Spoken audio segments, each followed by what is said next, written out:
In the autumn of 1840, when the harvest moon hung low over the forgotten valleys of Transylvania, a sight both tragic and defiant emerged in the abandoned Blackwood estate. A young widow, 7 months heavy with child, worked the overgrown fields alone, her hands blistered and bleeding, her body pushed beyond what any woman should endure.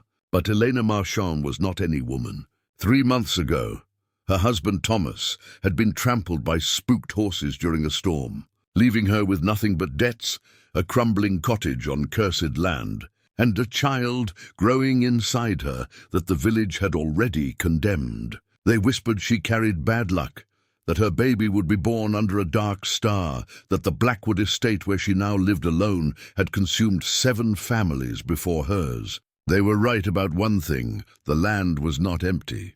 For 2 centuries, Lucian Blackwood had walked these fields in endless night, watching families come and fail, watching the living dance their brief, bright lives before vanishing into dust. He had forgotten what it meant to feel anything beyond the hollow ache of eternity, had resigned himself to being a ghost in his own ancestral home, until the night he saw her, this stubborn, fierce woman who refused to surrender even as her body trembled with exhaustion. Even as the village turned its back, even as death itself seemed to circle her like a patient vulture, something in Elena's defiance awakened what Lucian thought had died centuries ago. And when their eyes finally met across the moonlit field, when Elena collapsed from exhaustion and Lucian caught her before she hit the frozen ground, both their fates shifted irrevocably. He had been alone for 200 years. She had been abandoned by everyone who should have protected her. Neither knew that their meeting would shatter the curse that bound them both, or that the price of their love would demand a sacrifice that would echo through eternity. This is not a story about a monster finding prey. This is about 2 souls, both touched by death, both refusing to stop fighting, finding in each other the only thing that could save them or destroy them completely. The rake slipped from Elena's hands for the 3rd time that morning, clattering against the frost-hardened soil with a sound that seemed to mock her weakness. She bent to retrieve it, and the weight of her swollen belly pulled her forward so forcefully she nearly fell. 7 months pregnant, and here she was, trying to clear a field that hadn't been worked in a decade, on land that everyone in the village of Thornhaven swore was cursed. Her hands were wrapped in strips of torn petticoat, but blood had already seeped through the fabric. Every muscle in her body screamed for rest, but rest was a luxury she couldn't afford. Winter was coming, and if she didn't prepare this land, didn't find some way to make it produce, she and her baby would starve before spring. The morning sun barely penetrated the thick mist that clung to the Blackwood estate like a shroud. Elena had lived here for 3 months now, ever since Thomas's death had left her with nothing but his gambling debts and the pitying stares of neighbors who suddenly found reasons not to help. The cottage was barely standing. Its roof leaked in 4 places, and the well water tasted of rust and something else she preferred not to identify.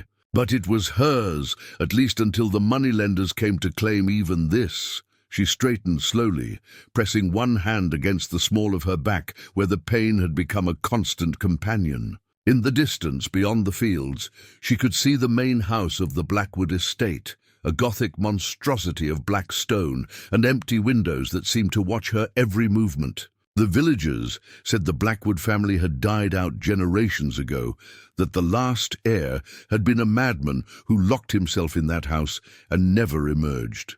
They said on certain nights you could see candlelight in the upper windows, though no living soul dwelt there.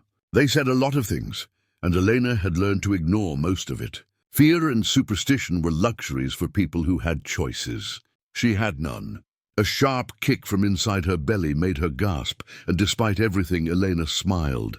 "I know, little one," she whispered, placing her hand over the spot where her child had kicked. "You want me to rest? But we have work to do." She had taken to talking to the baby constantly, filling the oppressive silence of the estate with her voice, because otherwise the loneliness threatened to swallow her whole. She told her unborn child about Thomas, about how kind he had been before the drink took him, before the gambling, before the night he'd stumbled into the storm and never come back. She told stories about her own mother, dead these 10 years, and her father who had disowned her for marrying beneath her station. She talked because talking made her feel less like the last person alive in a dead world. The sun climbed higher, though its warmth couldn't penetrate the peculiar cold that hung over the Blackwood lands. Elena worked methodically, clearing stones and dead roots from the soil, her movements becoming slower and more labored as the hours passed. She didn't notice when the mist grew thicker, or when the temperature dropped so suddenly that her breath began to fog. She didn't notice the figure watching from the shadowed doorway of the main house, eyes that had seen centuries narrow, with something that might have been curiosity or might have been hunger. Lucian Blackwood had not felt the pull of human presence this strongly in decades. Usually, the living repulsed him with their noise and their brief, frantic existences that burned out like mayflies. But this woman was different.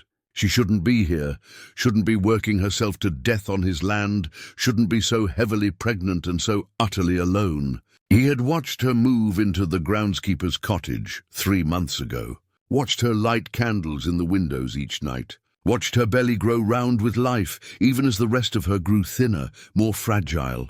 He had told himself to ignore her, that she would leave like all the others when winter came and the land refused to yield. But she hadn't left. She stayed and worked and fought against impossible odds with a determination that both fascinated and infuriated him. Now, as he watched her stumble and nearly fall, watched her catch herself and keep working despite the obvious pain, something shifted in his chest where his heart had not beaten in 2 centuries. It was uncomfortable, this feeling, like ice cracking after a long freeze. He retreated into the shadows of his house, but he couldn't stop watching. Elena didn't stop until the sun began its descent toward the horizon, painting the sky in shades of orange and purple that seemed unnaturally vivid against the perpetual gloom of the estate. Her hands were shaking so badly she could barely hold the rake, and when she finally set it down and turned toward the cottage, her vision swam with black spots. She had eaten nothing but a thin potato soup the day before, had drunk only well water that morning. The baby kicked again, more insistently now, and Elena pressed both hands to her belly. "Almost there," she promised, though the cottage seemed impossibly far away, wavering in her vision like a mirage. She took 3 steps before her knees buckled.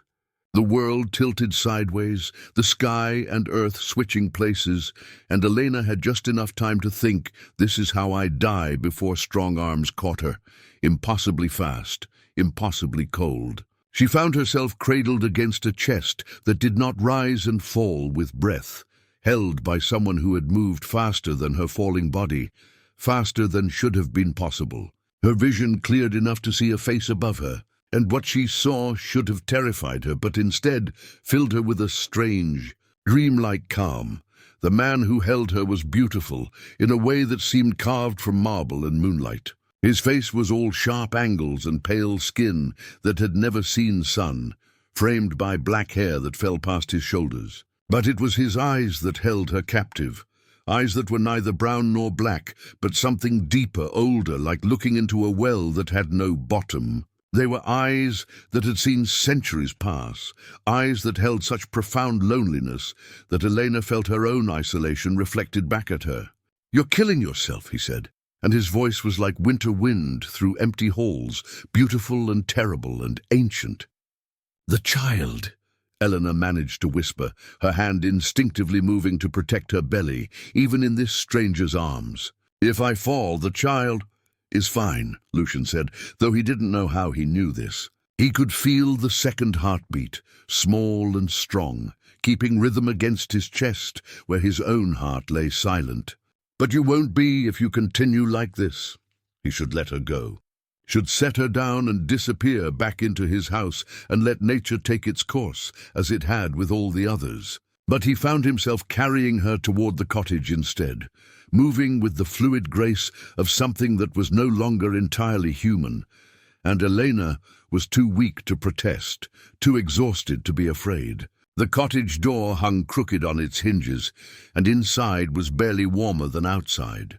Lucian could see in the darkness as easily as she saw in daylight, could smell the damp rot in the walls, could sense the emptiness of the cupboards and the desperation that hung in the air like perfume. He laid her on the narrow bed, and only then did Elena seem to fully register what had happened, who was standing in her cottage. She should scream, should run. Every instinct bred into her by cautionary tales and whispered warnings said that this man was danger incarnate. But she was too tired to run, and besides, he had caught her, had saved her, had carried her home with a gentleness that seemed at odds with everything about him. "Who are you?" she asked, though part of her already knew. There was only one family that had ever lived in the main house, only one name that made the villagers cross themselves. "Lucian Blackwood," he said, and watched emotions flicker across her pale face. Fear, yes, but also resignation, and beneath that something that might have been relief at finally having confirmation of the ghost that haunted her fields. "You're supposed to be dead," Elena said. "I am dead," Lucian replied, and there was no drama in his voice, only statement of fact. "I've been dead for 237 years. You're living on a dead man's land, working a dead man's fields, and if you continue this way, you'll join me in death far sooner than necessary." Elena should have fainted, should have screamed. Instead, she laughed, a sound that was half sob and wholly exhausted. "Then I'm already in the right place," she said, "because I've been dead inside since the day they buried my husband. At least here, no one pretends to care while secretly celebrating my suffering." The honesty of her words struck Lucian with unexpected force. He moved to the small fireplace, where a few pieces of wood lay stacked, and with a gesture that Elena's exhausted mind couldn't quite process, flames sprang to life without flint or tinder. Warmth began to fill the room, and Elena felt herself relaxing despite everything her rational mind screamed at her. "Why are you here?" Lucian asked, his back to her, as he stared into the flames he'd conjured. "On this land specifically." "There are other places, other villages." "Because no one else would have me," Elena said simply. "A pregnant widow with no money and no family is not a welcome sight anywhere. But this land was abandoned, and the village council was happy to let me rot here, rather than deal with me in Thornhaven. They think I'll leave before winter, or die, or simply disappear. They don't care which, and you came here to prove them wrong." It wasn't a question. "I came here because I had nowhere else to go," Elena corrected. "Proving them wrong would just be a pleasant bonus." She paused, studying his silhouette against the firelight. "You still haven't explained why you saved me. If you're truly what you claim to be, why not let me die? Why help me at all?" Lucian turned to face her, and in the firelight his features seemed even more otherworldly, beautiful and terrible in equal measure. "I don't know," he admitted, and the confusion in his voice was genuine. "I've watched 7 families come to this estate in the past century. I've watched them fail, watched them leave or die, and I felt nothing. But you—" He paused, searching for words to describe something he didn't understand himself. "You refuse to surrender, even when surrender would be merciful. There's something in that defiance that I recognize." Elena pulled herself up to sitting, though the effort cost her. "You're lonely," she said, and watched his expression shift to something guarded. "You've been alone for centuries, and loneliness is worse than death. I know because I've been lonely even in rooms full of people. But you've been lonely forever." The accuracy of her observation unnerved him. Lucian had spent 2 centuries convincing himself that he preferred solitude, that he had transcended the need for human connection. But this dying woman, with her swollen belly and bloody hands, had seen through him in moments. "You should rest," he said, deflecting. "You're exhausted." "I can't rest," Elena said, frustration creeping into her voice. "If I rest, who will work the fields? Who will prepare for winter? Who will ensure my child has a chance to survive?" "I will," Lucian said, and the words surprised him as much as they surprised her. "You will work my fields?" Elena's tone was skeptical, A vampire lord is going to plant winter crops? I didn't say I would do it well, Lucian replied, and there was something almost like humor in his voice. But I can do it faster than you, and without bleeding all over the soil. Consider it payment for the entertainment you've provided these past months. Entertainment. Watching you fight impossible odds has been the most interesting thing to happen on this land in 50 years, Lucian said. I'd prefer the entertainment to continue rather than end in your premature death. It was a cold reasoning, pragmatic and distant, but Elena heard something beneath it, something that might have been genuine concern hidden under layers of self-protection. She should refuse, should maintain her independence and her pride, but pride was another luxury she couldn't afford, and her child's life was worth more than her ego. All right, she said quietly, but I'll repay you somehow. I won't be charity. You already are repaying me, Lucian said, moving toward the door. Your presence here breaks the monotony of eternity. That's payment enough. He paused in the doorway, his form already blending with the shadows. There's soup in the pot now and bread in the cupboard. You'll find the cupboard stay stocked from now on. Don't ask where it comes from. Just eat and keep that child alive. The world has enough death in it already. Then he was gone, dissolved into darkness so completely that Elena might have thought she'd dreamed the entire encounter, if not for the warmth of the fire and the smell of rich vegetable soup that now filled the cottage. Where before there had been only emptiness and cold, she pulled herself from the bed and found, impossibly, a pot of thick soup hanging over the fire, steam rising from its surface, and on the table a fresh loaf of bread that was still warm to the touch. Elena's hands trembled as she ladled soup into a wooden bowl, and when she tasted it, tears sprang to her eyes. It had been so long since she'd had a proper meal, so long since anyone had shown her even the smallest kindness.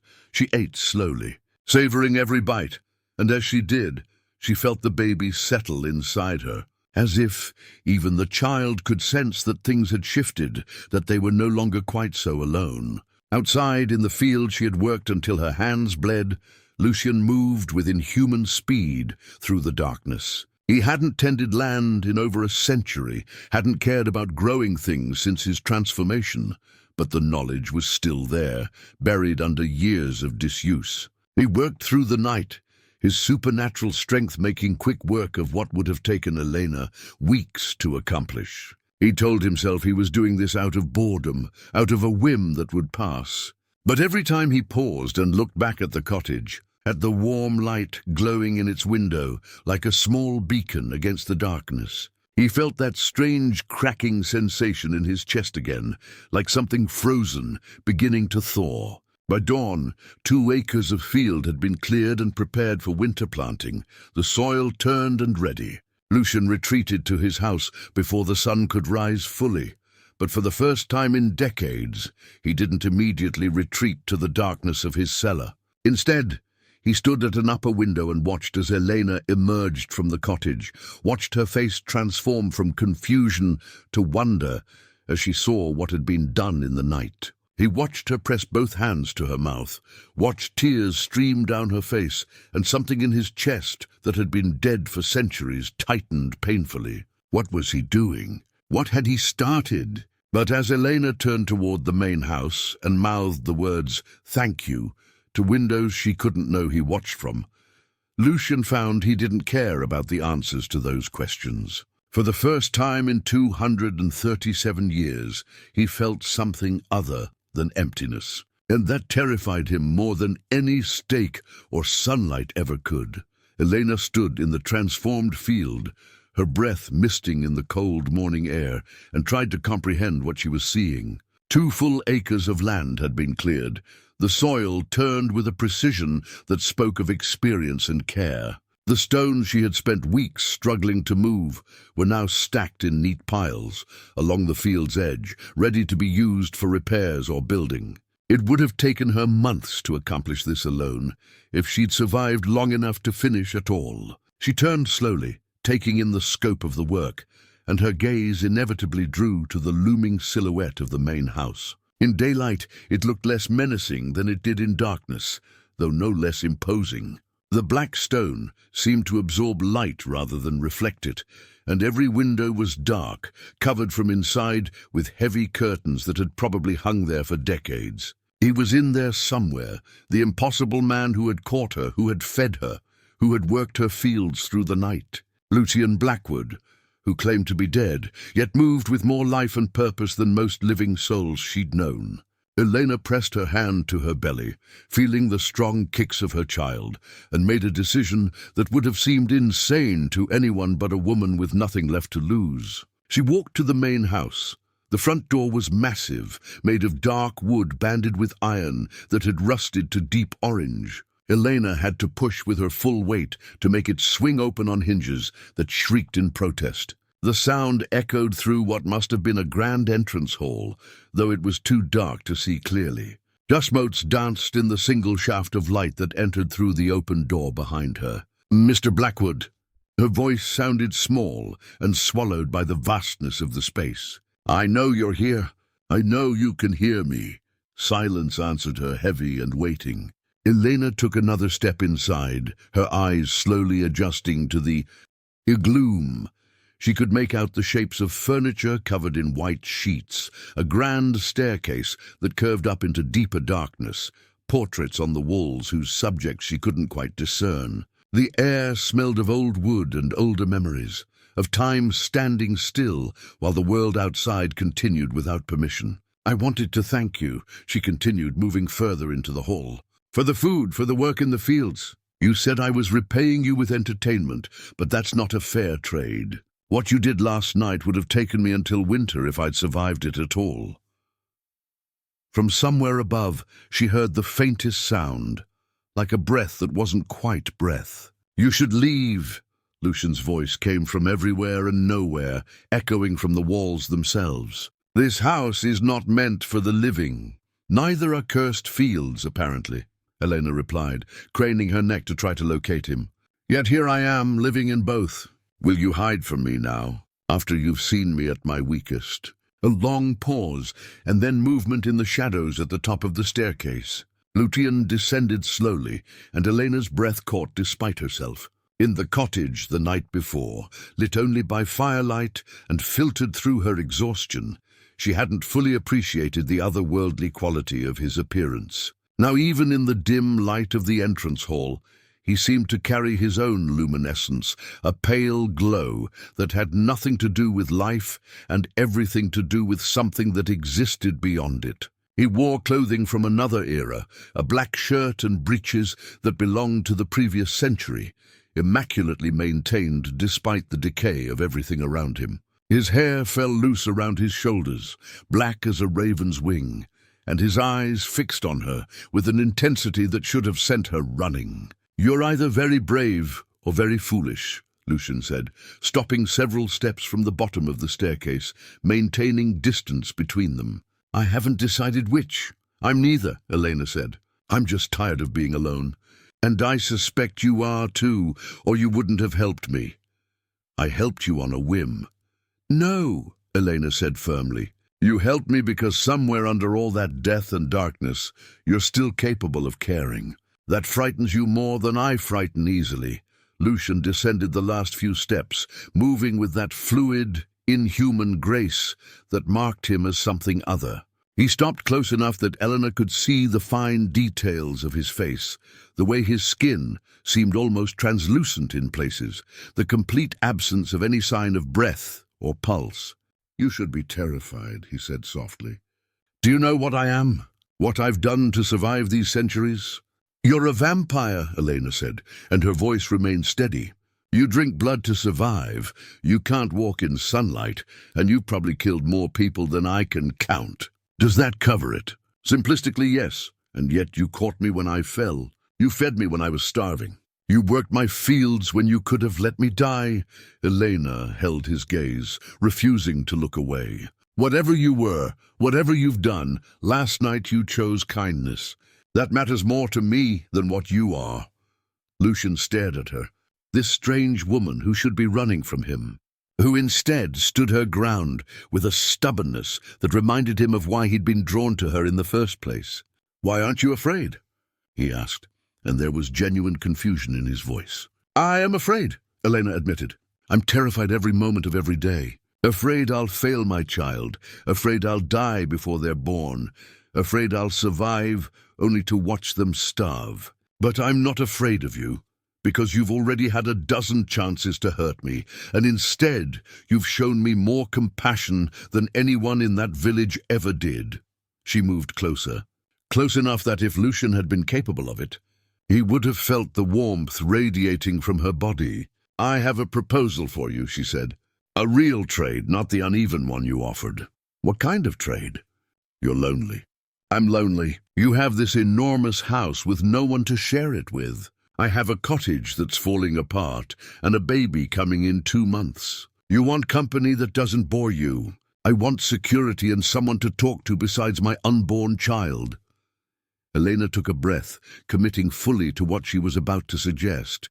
"Let me stay here, in this house. I'll clean, I'll cook, I'll maintain the parts of this estate that have fallen into ruin. I'll be the living presence you seem to have forgotten you wanted. In exchange, you protect us, me and my child. You keep us safe, keep us fed, keep us from freezing to death when winter comes. It's a fair trade." Lucian felt something in his chest crack wider, that ice around his heart breaking apart faster now. "You want to live here, in a vampire's house? Raise your child under the same roof as a monster?" "I want my child to survive," Elena said, "and I want to stop being so tired and alone that death starts looking like mercy. If that means living with someone who drinks blood and can't see sunlight, so be it. You're still better company than most of the living souls I've known." The audacity of it stunned him. The sheer, impossible audacity of this woman, proposing to make a home in his mausoleum, to bring life and noise and all the messy complications of mortality into his carefully maintained death. He should refuse, should send her back to her cottage and return to his isolation. But Lucian found himself saying, "The East Wing. It gets morning light, which I obviously don't need. There are rooms there that haven't been touched in a century. You could make them livable." Elena's face transformed, hope lighting it from within in a way that made her almost beautiful, despite her exhaustion and the toll pregnancy had taken. "Yes," she breathed. "Yes, that would be perfect. I have conditions," Lucian said quickly, trying to maintain some control over this situation that was spiraling in directions he hadn't anticipated. "You don't enter the West Wing, ever. Those are my chambers, and I need spaces that remain untouched by the living. You don't ask questions about what I do at night or where I go. You don't try to change what I am, or save my soul, or any of the other foolish things humans try when they think they've found a monster worth redeeming." "Agreed," Elena said immediately. "And my conditions are that you don't try to control me. Don't make decisions about my child without consulting me. And if either of us decides this arrangement isn't working, we part ways without anger or revenge. Deal." She held out her hand, and Lucian stared at it for a long moment. Such a simple gesture, a handshake, but it felt like standing at the edge of a precipice, like the last moment before stepping off into unknown space. He took her hand. Her skin was warm against his cold palm, and he could feel the pulse at her wrist, steady and strong. For just a moment, he allowed himself to remember what it had been like when his own heart beat, when he was warm and alive and human. "Deal," he said, and something fundamental shifted in the air between them. A contract sealed not just in words, but in something deeper, something that felt almost like fate clicking into place. Elena smiled, and Lucian realized he couldn't remember the last time someone had smiled at him with genuine happiness, rather than fear or manipulation, or the false cheer people wore like masks. It unsettled him more than her fearlessness had. "I should gather my things from the cottage," Elena said, reluctantly pulling her hand back. "Though things is rather generous. I have one trunk and whatever dignity I haven't already sold." "I'll have everything moved," Lucian said. "You should rest. Last night's meal wasn't enough to undo months of slow starvation." "I'm not fragile," Elena protested, but even as she said it, she swayed slightly, her body betraying her words. Lucian caught her elbow, steadying her, and the contact sent another strange jolt through him. Everything about her warmth, her pulse, her living presence was like touching fire after centuries of cold. "You're stronger than anyone I've met in 200 years, he said quietly. "But even steel breaks if pushed too hard. Come, I'll show you to the East Wing." He guided her through the house, and Elena tried to take in everything at once. The entrance hall opened into a series of rooms that had once been grand, but now existed in a strange state of preserved decay. Furniture sat under dust covers. Paintings hung on walls where their colors had faded to ghosts of themselves, and everywhere there was the sense of time having stopped, of a life interrupted and never resumed. The East Wing was brighter than the rest of the house, and Elena understood why Lucian avoided it. Large windows faced the morning sun, and even through decades of grime, light streamed in with an intensity that must have been painful to vampire eyes. There was a bedroom with an enormous four-poster bed, a sitting room with a fireplace large enough to stand in, and a smaller room that could serve as a nursery. "It's beautiful," Elena whispered, running her hand along dusty furniture. "It must have been magnificent once. It was my sister's wing," Lucian said, his voice distant with memory. "She died of fever in 1788, 3 years before I was turned. She was 17, and she loved the morning light. She used to sit by that window and read for hours, driving our mother mad with worry that the sun would ruin her complexion." It was the first personal thing he'd shared, the first crack in his carefully maintained distance, and Elena understood what a gift that was. "What was her name?" "Catherine." Lucian moved to the window, staying carefully in the shadows. "She would have liked you, I think. She had your same stubborn refusal to accept the limitations the world placed on her." "Then I'll try to honor her memory by living here," Elena said, "by bringing life back to spaces that have been silent too long." Lucian turned to look at her. This impossible woman who was somehow making him feel things he'd thought dead, who was bringing warmth into cold spaces in more ways than one. "I'll bring your trunk up and stock the kitchen. There's a servant's staircase that leads directly to the kitchen from this wing. You won't have to go through the main house if you don't want to." "But I do want to," Elena said. "That's the point, isn't it? We're not master and servant. We're two people who've agreed to share a space because we're both tired of being alone." She crossed to where he stood in shadow and held out her hand again. "Partners?" Lucian looked at her hand, at her earnest face, at the determination in her eyes that hadn't dimmed despite everything life had thrown at her. He took her hand once more, and this time he let himself hold it for a moment longer than necessary, let himself feel the life pulsing through her. "Partners," he agreed, though the word felt insufficient for what he sensed they were becoming. Elena squeezed his hand once, then released it and moved to examine the bedroom more closely. She was already planning, already thinking about curtains and cleaning, already making this dead space into something living. Lucian watched her for a moment longer, then slipped away to gather her meager belongings, moving through shadow as easily as she moved through light. As he descended to the cottage, as he collected her single trunk and the few items she'd managed to keep, he found himself thinking about the future for the first time in decades. Not the endless, unchanging eternity he'd resigned himself to, but actual future, days that might hold something different, something new. It was terrifying. It was exhilarating. And as he carried Elena's trunk back up to the East Wing, as he heard her humming softly to herself while she examined her new home, Lucian realized he had just made the most dangerous decision of his long, immortal life. He had let someone in, and now he had no idea how to protect either of them from what came next. The first week of their arrangement passed in a strange dance of proximity and distance. Elena threw herself into transforming the East Wing with an energy that seemed to come from relief as much as determination. She scrubbed windows until light poured through in golden streams, beat dust from curtains that hadn't been touched in a century, and polished furniture until the wood gleamed with remembered beauty. Lucian watched from the shadows, never intruding, but always aware, always present in ways that Elena came to recognize. A cold draught when she worked too long without rest. Firewood appearing in the hearth before she needed to fetch it. Food in the kitchen. There was always exactly what she craved, as if he could read her thoughts, or perhaps just paid closer attention than anyone ever had before. They spoke little in those first days, circling each other carefully, like wild animals learning to share territory. But on the 8th night, as Elena sat by the fire in her sitting room, exhausted from a day of work, but satisfied with her progress, she heard a soft knock at her door.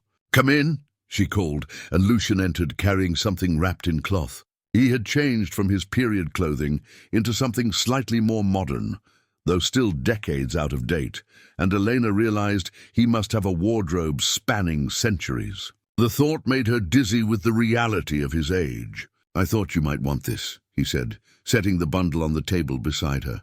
It belonged to Catherine. Elena unwrapped it carefully and found a beautiful wooden music box, intricately carved with roses and vines. When she opened it, a delicate melody began to play, something haunting and beautiful that brought tears to her eyes without understanding why. "It's lovely," she whispered. "I can't accept something so precious." "It should be used," Lucian said, settling into the chair across from her with that inhuman grace. Catherine would have hated it sitting in darkness, unheard. She believed beautiful things were meant to be shared, not hoarded.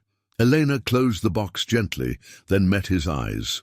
"Tell me about her, about your life before." For a moment she thought he would refuse, would retreat behind his walls of isolation. But instead, Lucian leaned back and began to speak, his voice taking on the cadence of memory. "I was the eldest son of Lord Edmund Blackwood, born in 1765. Catherine was my youngest sister, 12 years my junior. We had 2 brothers between us, both of whom died in childhood from scarlet fever.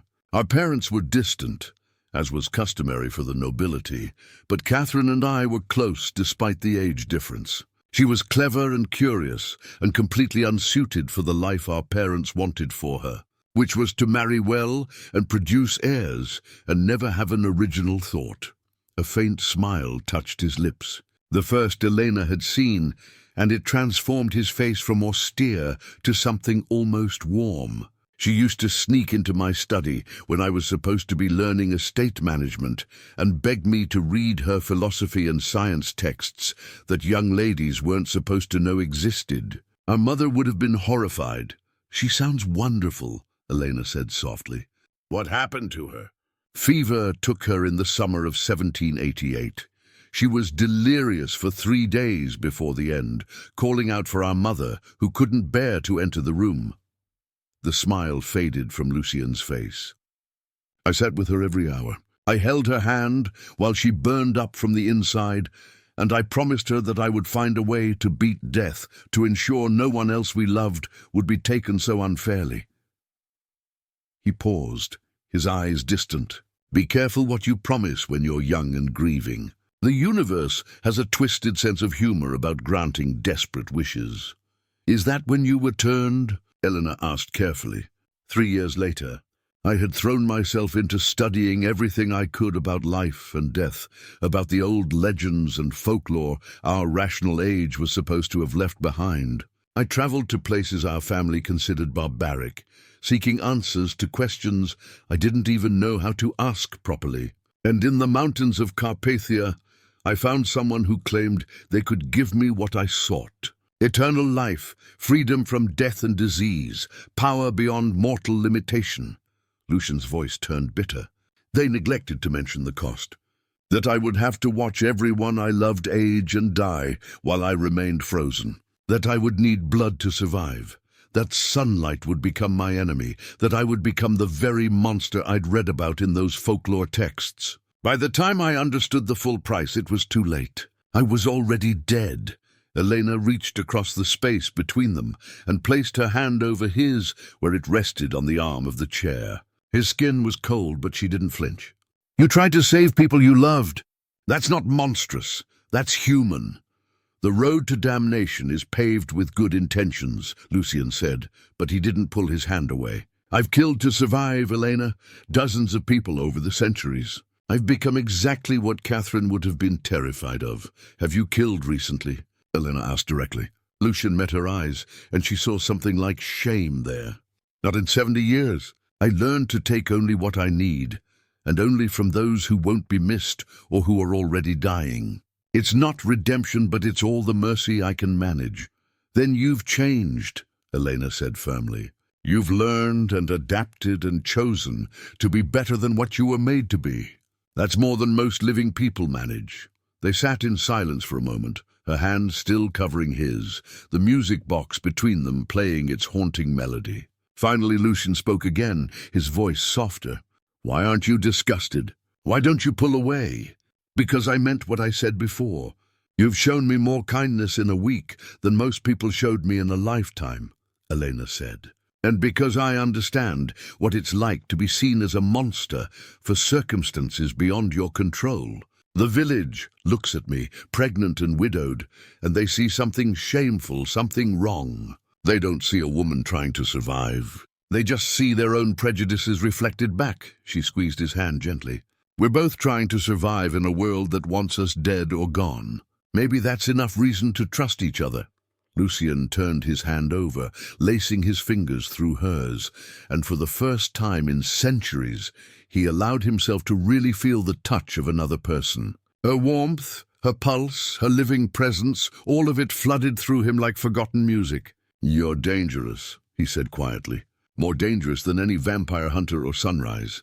Because you make me want things I gave up on 2 centuries ago. What kinds of things? Elena asked, though her heart was suddenly beating faster.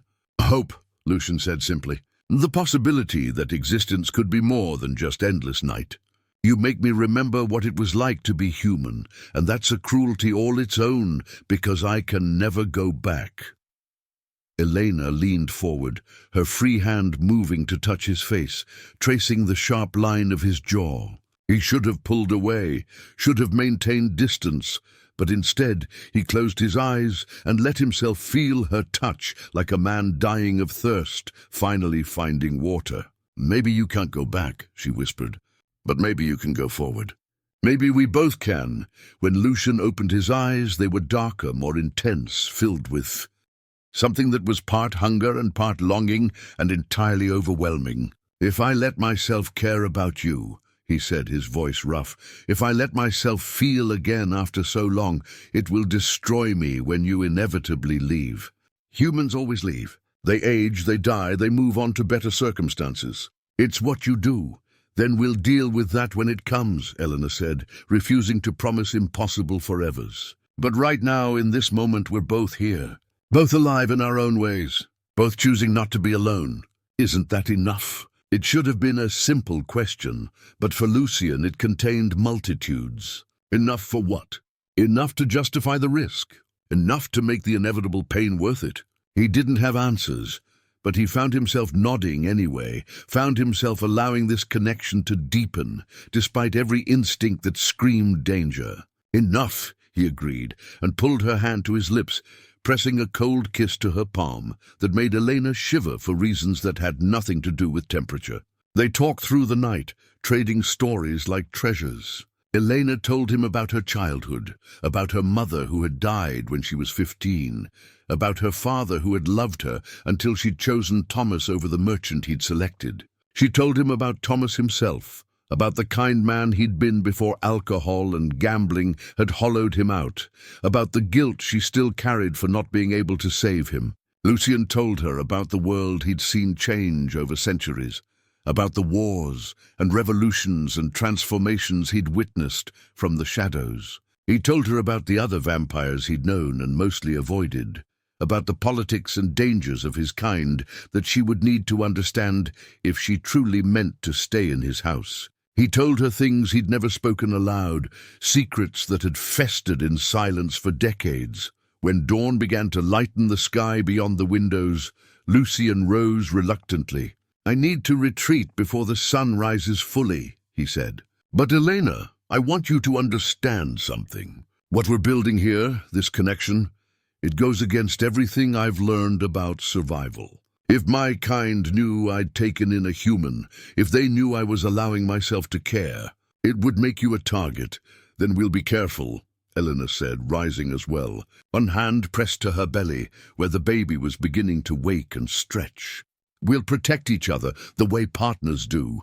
Lucian reached out and, with infinite gentleness, placed his hand over hers, where it rested on her swollen stomach. The baby kicked against their joined hands, and his eyes widened.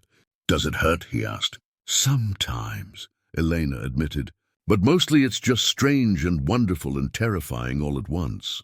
In 2 months, maybe less, there will be a whole new person in the world. A person who didn't ask to be born into poverty and struggle, but who I love more than my own life anyway."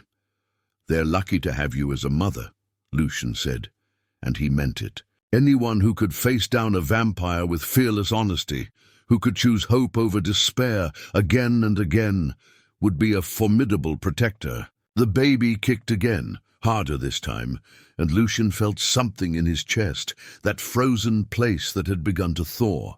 This child would be born in his house, would take their first breath in rooms that had only known death for a century.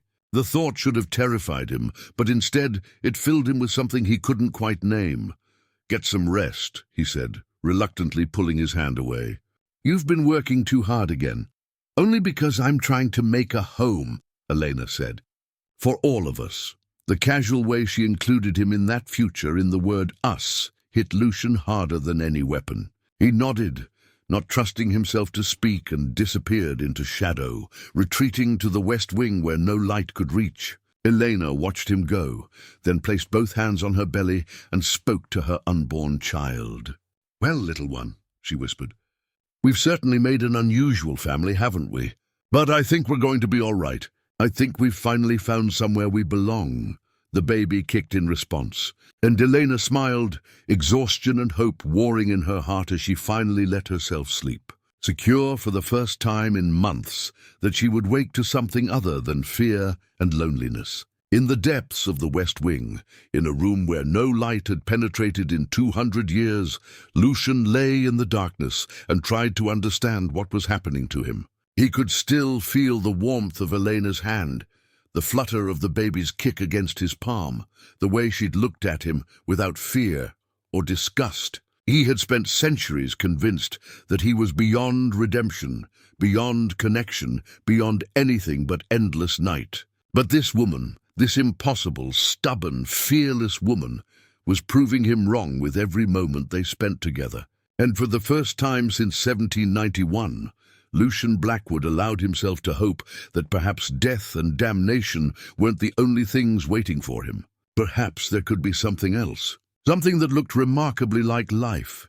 Winter descended on the Blackwood estate with a vengeance that seemed personal. Snow fell in thick blankets, transforming the Gothic mansion into something from a dark fairy tale.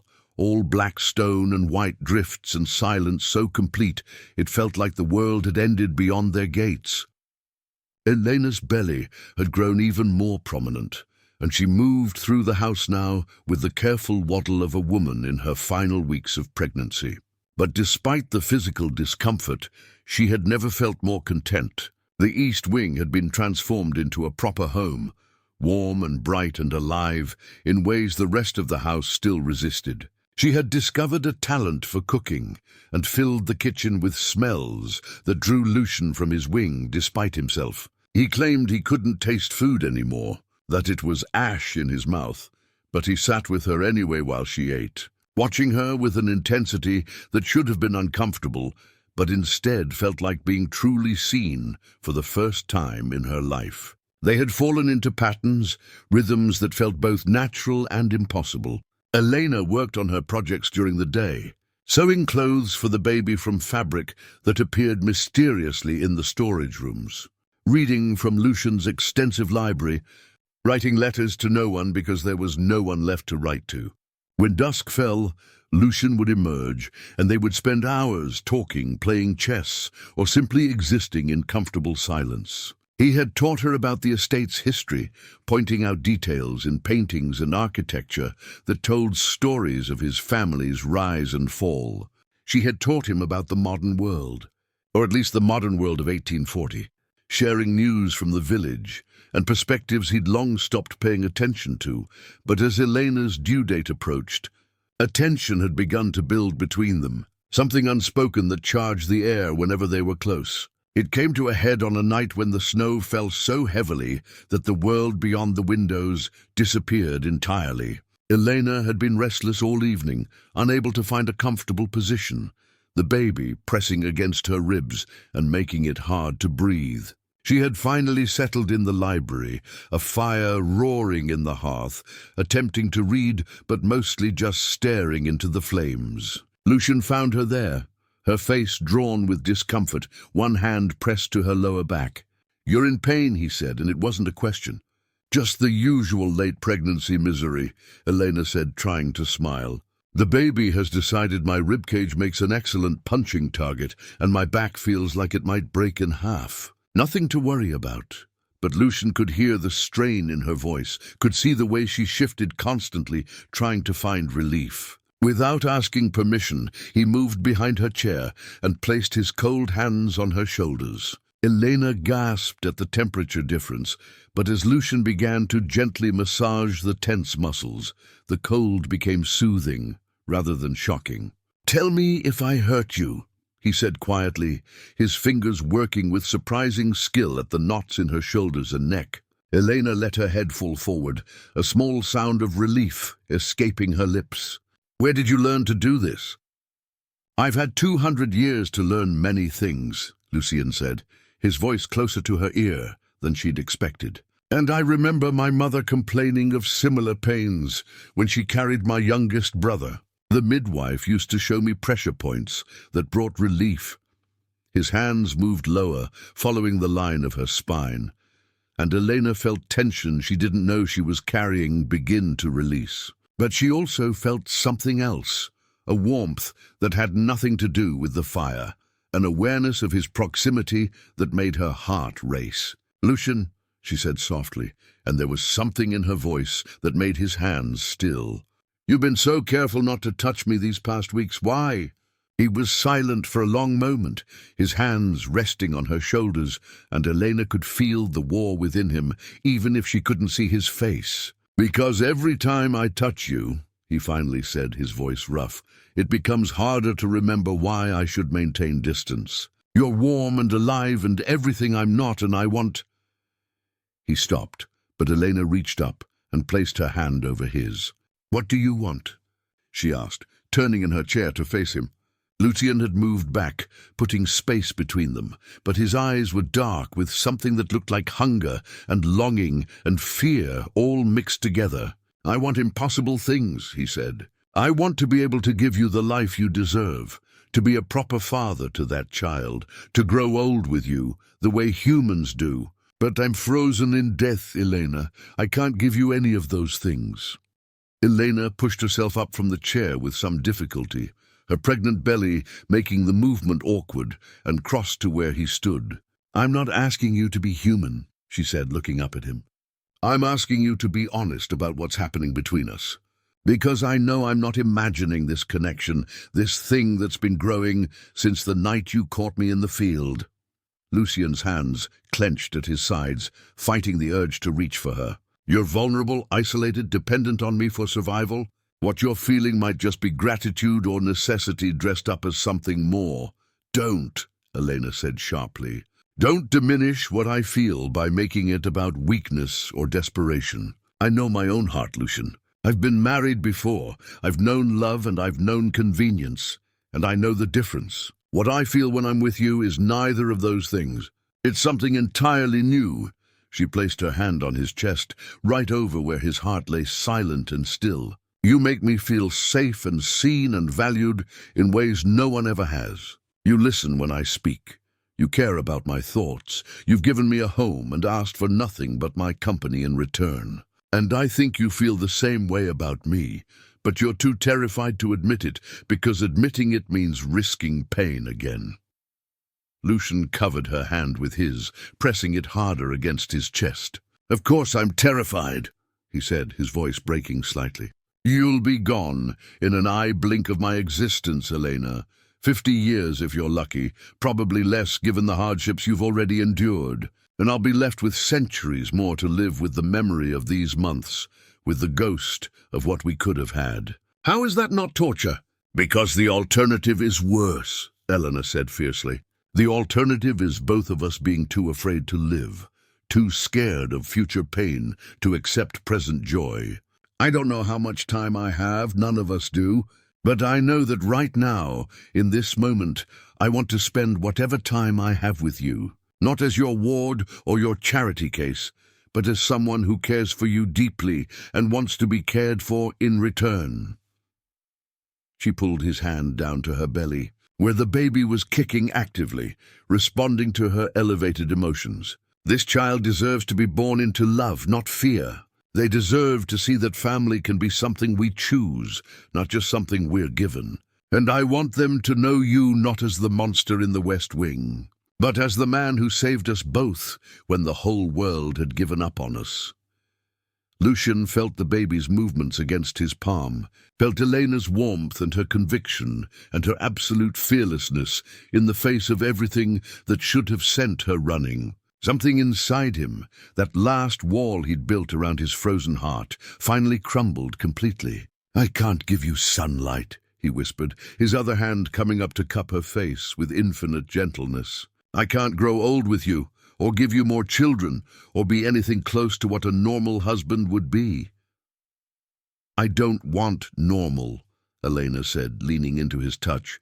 "I want you, all of you, darkness and light, death and whatever this is between us that feels more alive than anything I've ever known." Lucian's resolve, already fractured, shattered entirely. He leaned down slowly, giving her every chance to pull away. And when she didn't, when instead she rose on her toes to meet him halfway, despite her ungainly belly, he kissed her with 2 centuries of loneliness and longing poured into a single moment of connection. His lips were cold against hers, but the kiss itself was anything but. It was desperate and gentle and full of everything he'd been too afraid to say, everything she'd been too uncertain to ask for. When they finally pulled apart, both were breathing hard, though only one of them needed air. "This is madness," Lucian said, but he didn't let her go, his arms wrapping around her as carefully as if she were made of glass. "This is life," Elena corrected, resting her head against his chest where she could pretend to hear a heartbeat. "Messy and complicated, and probably doomed in a dozen different ways, but life nonetheless. And I choose it. I choose you." Lucian held her, this impossible woman who had walked into his death and demanded he remember how to live, and felt something he hadn't felt since 1791. He felt joy, pure, uncomplicated, terrifying joy. "I don't know how to do this," he admitted against her hair. "I don't know how to be what you need." "Neither do I," Elena said, laughing softly.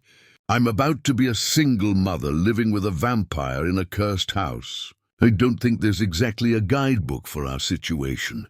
We'll figure it out together." They stood like that for a long time, wrapped in each other, while snow fell outside and the fire crackled, and the baby kicked between them as if celebrating this new development. Finally, Elena pulled back slightly, looking up at him with eyes that shone with tears and happiness. "So what do we do now?" she asked. Lucian smiled, a real smile that transformed his entire face, making him look almost human again. "Now," he said, "we wait for your child to be born. We prepare for the chaos that's about to descend on this quiet house. And we take each night as it comes, together." "Together," Elena agreed and sealed it with another kiss. But their moment was interrupted by a sudden sharp pain that made Elena gasp and double over, clutching her belly. Lucian caught her instantly, fear replacing the warmth in his eyes. "What's wrong? Is it the baby?" Elena breathed through the pain, and when it passed, she looked up at him with a mixture of excitement and terror.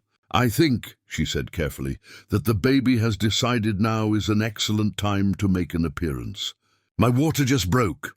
For the first time in 200 years, Lucian Blackwood felt something close to panic. He had faced down vampire hunters, survived plagues and wars, and endured centuries of isolation. But the prospect of delivering a baby in a snowstorm, in a house with no other humans for miles, terrified him more than any sunrise.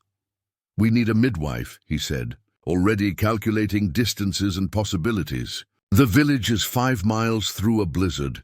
I can make it in minutes, but leaving you alone."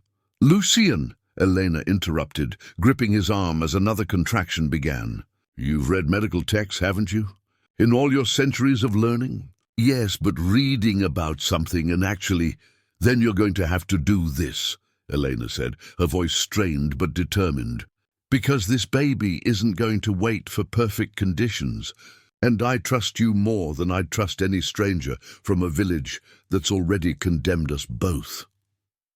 Lucian looked at her, at the trust in her eyes, despite the pain, and felt that cracking sensation in his chest again. She was asking him to bring life into the world, him, a creature of death and darkness. The irony wasn't lost on him, but neither was the profound gift of her faith. "All right," he said, steadying himself. "All right, we can do this. First, we need to get you somewhere more comfortable than a library." "Can you walk?" Elena nodded, and together they made their way slowly to her bedroom in the east wing, her leaning heavily on him as contractions came with increasing frequency. Lucian moved with purpose, gathering clean linens and water, stoking the fire until the room was almost too warm for his comfort, but perfect for a laboring woman and a newborn. He had watched births from the shadows over the centuries, had absorbed knowledge the way he absorbed everything, but applying it himself was different. His hands, steady for 200 years, trembled slightly as he helped Elena into a clean nightgown and settled her on the bed. "Tell me what you need," he said, kneeling beside her and taking her hand. "Tell me how to help you." Elena squeezed his hand hard as another contraction peaked. "Just stay with me," she gasped. "Don't leave me alone in this. That's all I need. Just stay." "I'm not going anywhere," Lucian promised, and he meant it with every fiber of his undead being. "I'm right here, and I'm going to stay right here until your child is born and both of you are safe. I swear it." And so, as the snow continued to fall and the night deepened around them, as Elena labored to bring new life into a house of death, Lucian Blackwood kept his promise. He stayed, he supported, he encouraged, and he discovered that perhaps he wasn't quite as separated from humanity as he'd believed. Because watching Elena fight to bring her child into the world, seeing her strength and courage and absolute determination, he felt more connected to the living world than he had in 2 centuries. Whatever happened next, whatever challenges they would face them together. The vampire and the widow, the immortal and the mortal, choosing love over fear in a world that would never understand. But understanding didn't matter. All that mattered was this moment, this woman, and the new life about to enter their strange, impossible family. The hours that followed were both the longest and shortest of Lucian's immortal existence. He had witnessed births before from a distance, but being present, being needed, being the only support Elena had as she fought through wave after wave of pain, was entirely different. He used every scrap of knowledge he'd accumulated over centuries, every technique he'd read about in medical texts, every instinct that seemed to awaken in him despite his lack of humanity. He cooled her forehead with damp cloths, supported her through positions that eased the pain, spoke encouragement in steady tones, even when his own fear threatened to overwhelm him. Elena was extraordinary. Even in the depths of labor, even when the pain made her cry out, she never lost her determination, never surrendered to despair. Even his supernatural bones might crack, and he welcomed the pain because it meant she was fighting, meant she was still with him. As dawn approached somewhere beyond the heavy curtains, as the hours stretched toward their breaking point, Elena's body finally signaled that the moment had arrived. Lucian positioned himself where he needed to be, his hands steady now with purpose, and guided her through the final pushes with a calmness he didn't feel. "Almost there," he murmured, seeing the crown of the baby's head. "One more, Elena. Just one more, and you'll meet your child." Elena bore down with everything she had left, a sound torn from her throat that was part scream and part battle cry. And then suddenly there was a rush and warmth, and Lucian was catching a tiny, slippery body in his cold hands. For a moment everything stopped. The baby didn't cry, didn't move, and Lucian's dead heart seized with a terror more profound than anything he'd ever known. No, not after everything. Not after Elena had fought so hard. He cleared the infant's mouth and nose with trembling fingers, rubbed the tiny back with perhaps too much desperation. And then, like a miracle he didn't deserve to witness, the baby gasped and wailed, lungs filling with air for the first time, proclaiming their arrival into the world with indignant fury. "A girl," Lucian said, his voice cracking with emotion he'd thought himself incapable of. "Elena, you have a daughter."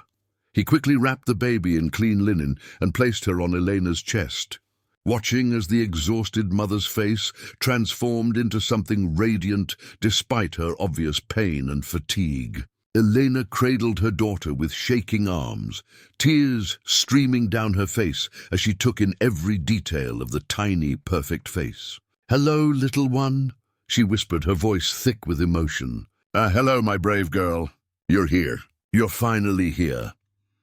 The baby's cries softened to whimpers as she felt her mother's warmth, her tiny hand grasping reflexively at Elena's finger.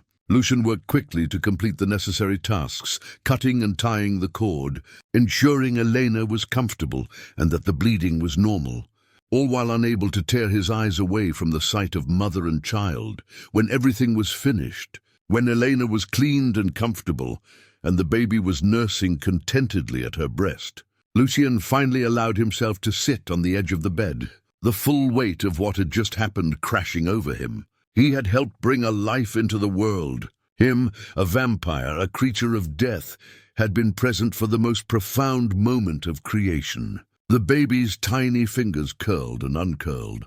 Her eyes squinted shut as she fed, completely unaware that she'd been delivered by hands that had killed, that the being watching her with such wonder had no heartbeat, no warmth, no business being involved in anything so purely alive.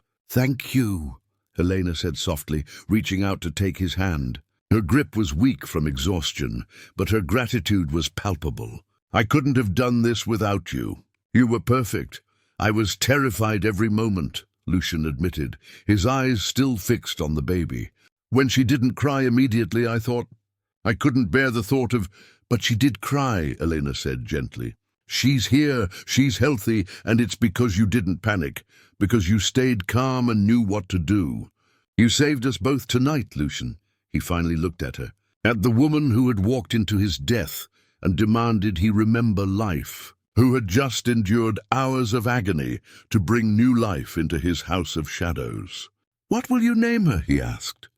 Elena looked down at her daughter, studying the tiny face with its rosebud mouth and wisp of dark hair. "Rose," she said softly. "Rose Catherine Marchand, after your sister, if you'll allow it. Because without you giving us sanctuary, without Catherine's rooms giving us light and warmth, neither of us would have survived to see this moment." Lucian felt something break open in his chest. That frozen place where his heart lay silent, flooding with warmth that had no business existing in a dead man. "Catherine would have been honored," he managed to say past the tightness in his throat. "She would have loved her namesake fiercely." They sat together in the warm glow of firelight, the storm still raging outside, but unable to touch the peace within these walls. Elena drifted in and out of sleep, exhausted beyond measure, while Lucian kept watch over both mother and child with the dedication of a guardian who had finally found something worth protecting. As the hours passed and full morning arrived beyond the curtains, as Rose slept peacefully in her mother's arms, Lucian allowed himself to imagine a future he'd never dared to hope for. He saw Rose growing, learning to walk in these halls, learning to speak and laugh and fill this house with the noise and chaos of childhood. He saw Elena regaining her strength, raising her daughter with the fierce love and determination that had drawn him to her in the first place. He saw himself as part of this strange family, Not quite father, but something close, not quite human, but trying anyway. Teaching Rose about the world and protecting them both from anything that would threaten their happiness. It was a beautiful dream, and for several weeks it seemed like it might actually become reality. Rose thrived, growing stronger each day, her lungs powerful enough to wake even Lucian in his daylight rest when she was particularly upset. Elena recovered from the birth, her body healing and her spirit soaring with the joy of motherhood, didn't understand that he was different, didn't care that his skin was cold, or that he never ate the food she tried to share, or that he disappeared when the sun rose. To Rose, he was simply the person who loved her, who was there every night without fail, who made her feel safe and cherished. Lucian discovered reserves of patience he didn't know he possessed. Learned to play simple games and read the same stories 100 times without complaint. Found himself laughing at her antics in ways he'd never laughed in 2 centuries. He taught her to walk, catching her when she fell, celebrating each milestone with an enthusiasm that would have embarrassed his former self. He sang her the lullabies Elena had sung, played the music box until Rose could hum the melody herself. Filled her life with as much love and light as a creature of darkness possibly could. The village, of course, had opinions. The wet nurse reported that people spoke of this strange girl growing up in the Blackwood house, raised by a father no one ever saw, living in isolation that couldn't be healthy. But Lucian protected Rose fiercely, kept her safe within the estate boundaries, created a world where she could grow and thrive without the judgment and fear that had plagued her mother. As Rose's 5th birthday approached, Lucian made a decision that he'd been wrestling with for months. One evening, as he tucked her into bed, as she looked up at him with complete trust and affection, he began a conversation he'd been dreading. "Rose, sweetheart, I need to tell you something important. Something about me that you're old enough to understand now." Rose sat up, her dark hair falling around her face, her mother's eyes studying him seriously. "What is it, Papa?" Lucian took a breath he didn't need, steadying himself. "You know how I can't go outside during the day? How I'm only here when it's dark?" Rose nodded. "You don't like the sun. It makes you sick. It's more than that, little one. I'm not entirely human. I'm something called a vampire."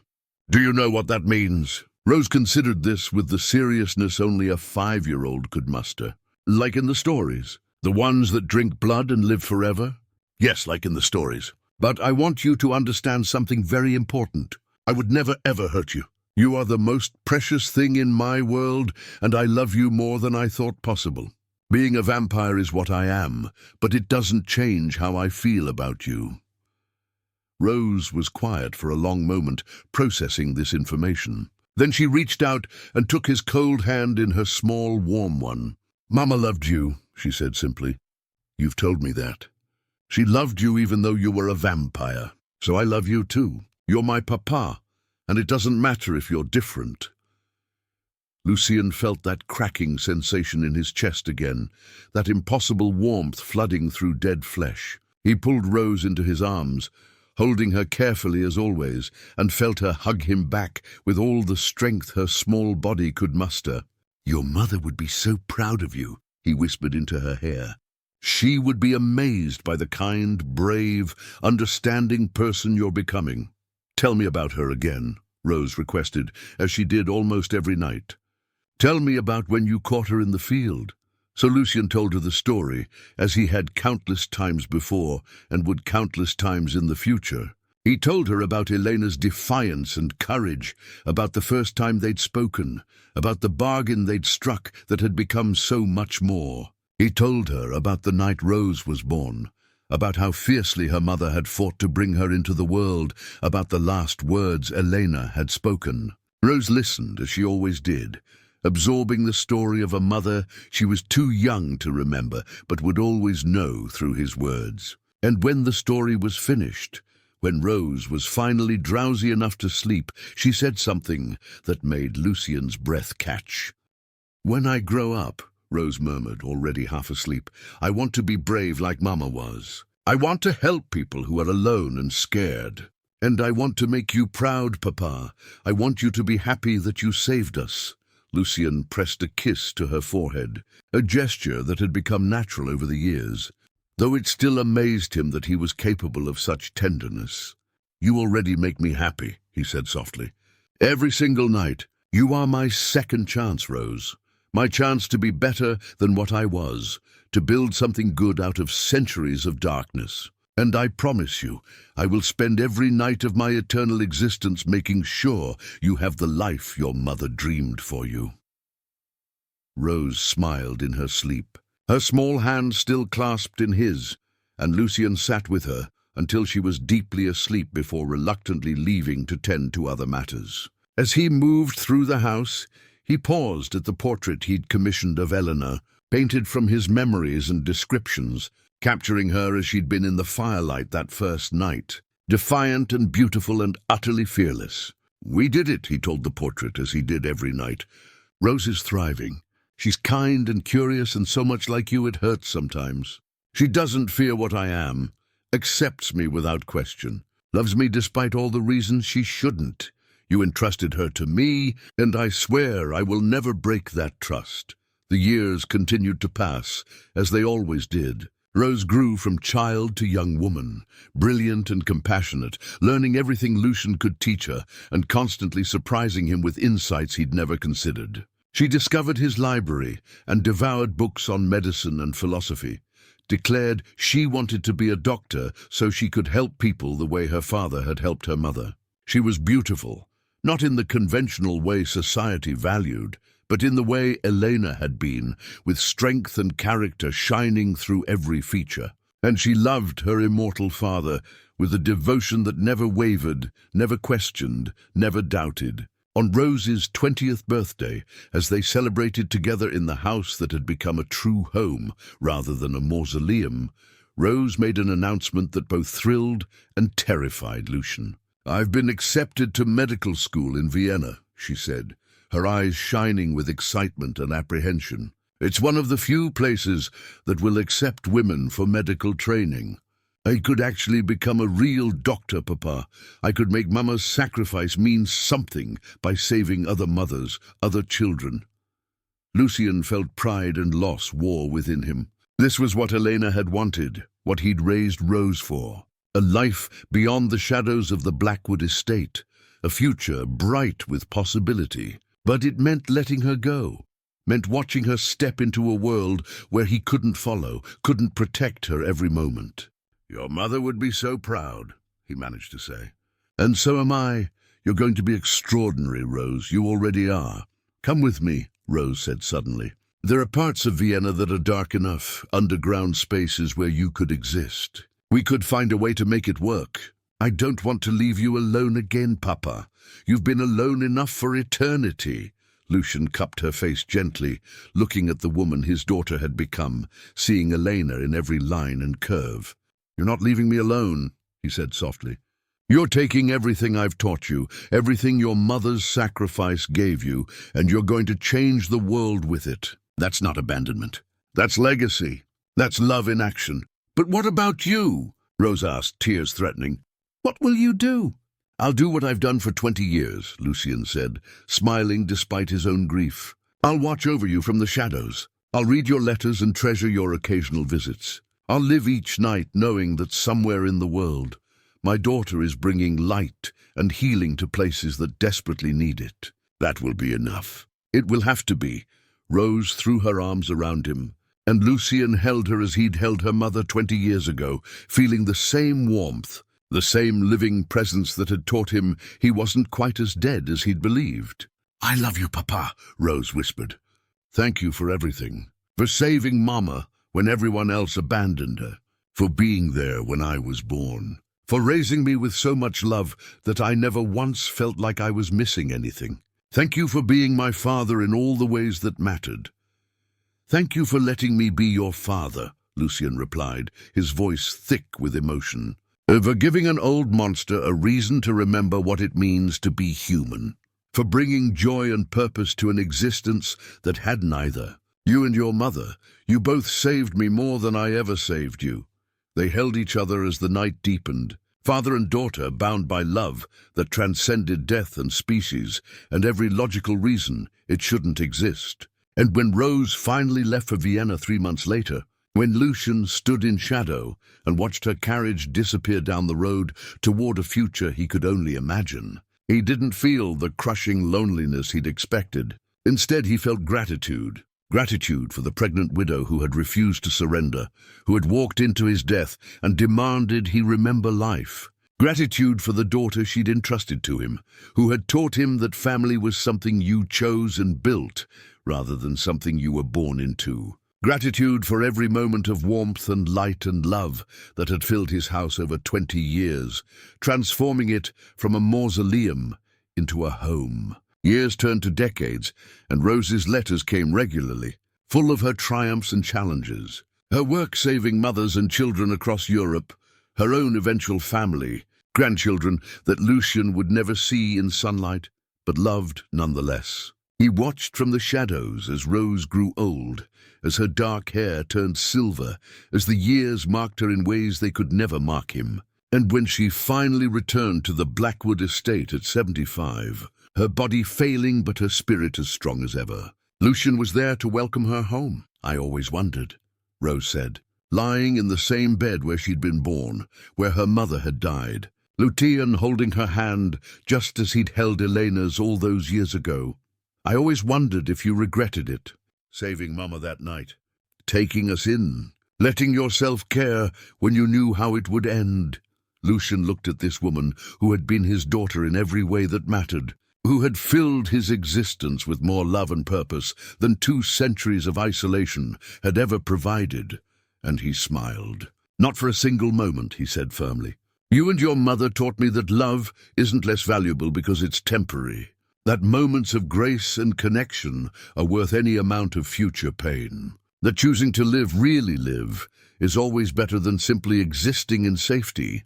Rose squeezed his hand weakly. "Mama was right about you," she said, her voice fading. "You're not a monster. You're the bravest person I've ever known. Because you chose to love us knowing you'd lose us. You chose to feel everything when you could have felt nothing. That's true courage, Papa." As Rose's breathing slowed, as her heartbeat began to fade, Lucian felt that familiar grief rising. The pain of loss that never dulled, no matter how many times he experienced it. But beneath the grief was something else. Something that Elena had given him 45 years ago, and Rose had reinforced every day since. Gratitude. Pure, profound gratitude for every moment they'd shared, every lesson learned, every way they'd transformed his existence from mere survival into something that resembled actual life. Rose's eyes closed for the last time, her hand going slack in his, and Lucian sat with her as dawn broke beyond the curtains. As sunlight, he would never feel warmed the room where his daughter had lived and died. "Thank you," he whispered to both of them, to Elena and Rose, to the 2 people who had taught him that an immortal heart could still break and heal, could still love despite knowing the cost. "Thank you for finding me in my darkness. Thank you for showing me that family is something we build through choice and courage. Thank you for every moment, every lesson, every way you changed me into something better than what I was." The sun rose higher, and Lucian finally stood, covering Rose with a sheet as he'd covered her mother decades before. He had loved and lost twice now, had felt his heart break in ways he'd thought impossible for something that didn't beat. But he didn't regret a single moment, because Elena had been right all those years ago in the cottage when she'd first proposed their arrangement. Being alone was worse than any pain love could bring. Connection was worth the risk. And choosing to live, really live, even in death, was the only way to honor the gift both of them had given him. Lucian Blackwood would continue, as he'd continued for centuries, walking endless nights in a world that moved on without him. But now he carried something within him that would never fade, never diminish, never be forgotten. He carried the memory of a pregnant widow who refused to surrender, and the daughter she'd entrusted to a monster who learned to be a father. He carried love, and that, he realized as he stood in the doorway of Elena's room one last time, was more than enough to last eternity.